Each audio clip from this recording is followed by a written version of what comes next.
What's up, my beautiful family? It's High Energy Tuesday. Let's go. I pray everyone's having a blessed one and getting after it. I'm reflecting on martial arts. I grew up just fascinated by martial arts and just watching some of the greats just spread their kung fu across the entire nation. And as I look at it now, I was wondering, what is the literal meaning of kung fu? And so I looked it up, and the literal meaning is acquired skill through training or hard work. And when I look at the things that seemed impossible that these martial arts were doing, it's like, oh my goodness, it's mind-blowing. That was just a skill that they built because they worked hard at it. A skill that they built because they were committed to training.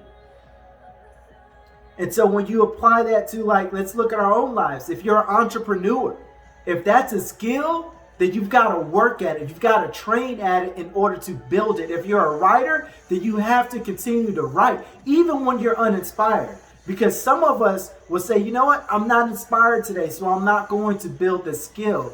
You can't just sit it down and pick it up as you want to. Apply some discipline to your life, some consistency to your life to build the skill. Because the other part of Kung Fu is it was a part of their lifestyle.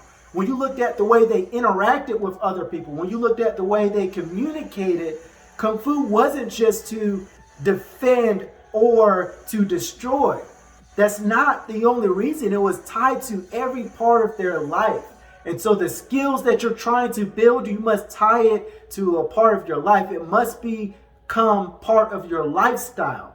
When I'm getting in shape, for instance, physical fitness, it's a lot harder to get back to where I was when I'm not consistent, when I've stopped.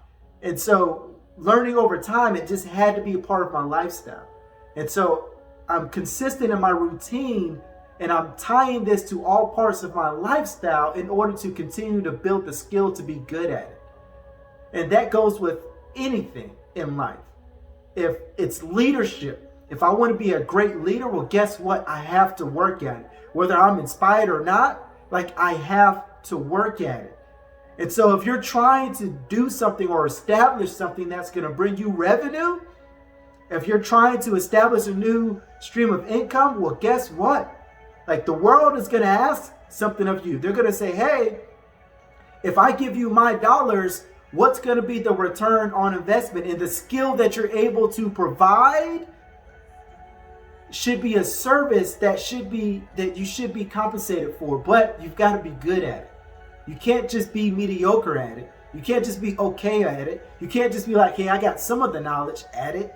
You've got to be good at it, and you've got to be great at it. And the only way to get there to where you're really pulling in additional streams of income for the skills that you've built is to be committed to them, to use discipline, to exercise consistency across training and hard work. That's how you get there. I hope everyone has a blessed one. It's High Energy Tuesday. Let's go.